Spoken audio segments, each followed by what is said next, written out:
we got a president in the White House that ain't playing. He ain't messing around.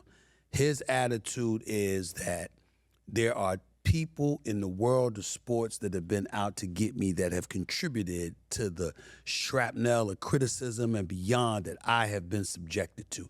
That's his mentality. It don't matter whether you Republican, Democrat, or whatever. I'm saying understand this is how he feels. Now, who am I to say that? I'm Stephen A. I'm the cat on ESPN every day. I'm the cat doing politics. I'm the cat doing my own political show.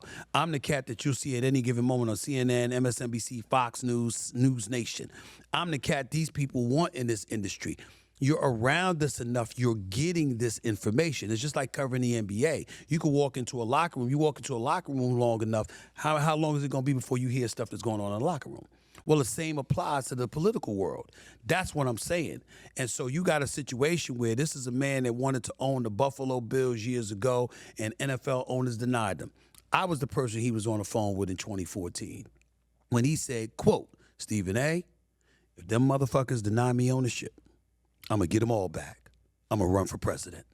Those are his exact words, okay? And sure enough, the next year, he ran for president.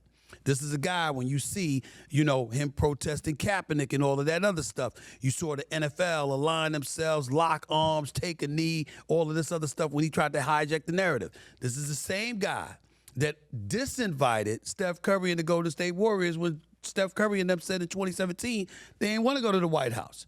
This is a guy that remembered when LeBron James called him a bum. You understand? Now, again, I'm not blaming, I'm not pointing the finger at any player, any league, anything. I'm just giving the facts, and I'm saying, look at what he's doing. You had an attorney general that went after him. He had her arrested. You had a district attorney that went after him. He had him arrested. You had a former director of the FBI that went after him. He had him arrested. You had a former national security advisor that went after him. He had him arrested. It's like, hello? He's not playing. Anybody he believes has smeared him, that has tried to contribute to his demise, is subject to his venom. That's what I'm trying to say. It doesn't mean he will do it, but he knows who they are. And especially those in a position of power that he believes spent time abusing their power. He literally views this, and I was told this directly, he literally views this way. They tried to put me in prison. He don't believe he's some criminal. He doesn't believe he's somebody that, that deserves to be incarcerated. He believes that he became a part of the political game and outplayed it better than the politicians were playing it for decades. And because he was upsetting that apple cart, that apparatus, these cats turned on him. And his whole mentality, from what I was told, it ain't about them trying to keep me out of office. I was approaching 80 years old, and they were going to try to put me in jail for the rest of my life. I'm going to get all their asses. I was told that 3 hours ago. So I'm looking at people like, you going to listen to me or not? Because I'm just telling you. I'm just telling you. Touching on politics, in 28, will we see you run for president? I doubt it. I got to give up too much money. That's still at least a little bit of hope. I got to give up too much of my money, and I ain't trying to do that. But if it wasn't a money issue, I would think about it because I think I could win. Listen, I'm not an aficionado, I'm not an expert, but I know most of the issues. I know how to speak on a lot of the issues. I know that I can resonate to millions when I open my mouth, especially how I would come with it. And then I don't have any doubts about that.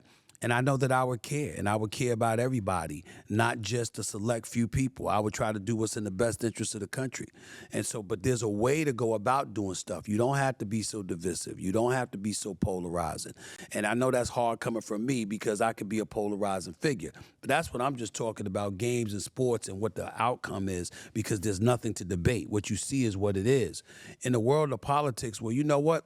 Some people might not care about closed borders. Some people want those borders closed. Some people might not care about free market capitalism. Other people might want the impoverished taken care of first.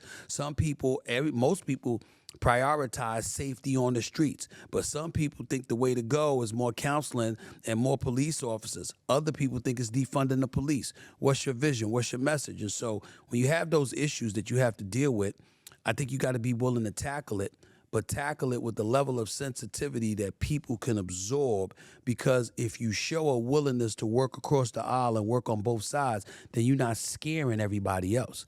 But when you're not communicating with each other and you keep busy calling the other side the devil, whatever side wins, the other side feels like the world is coming to an end. And that scares the living hell out of all of us, which I think contributes to the division. And I think that's what the problem is, which is why I think sports is such a haven, because I don't think anything reminds us more than sports as to how we can come together as a people. What your campaign tagline will be if you was running for something? Buckle up. Buckle up. Buckle up. That would be me. That's what's up. No doubt. Yeah.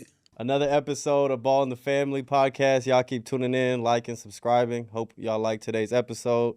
Ant Banks, G3, ZO2, Demo. See y'all next Tuesday.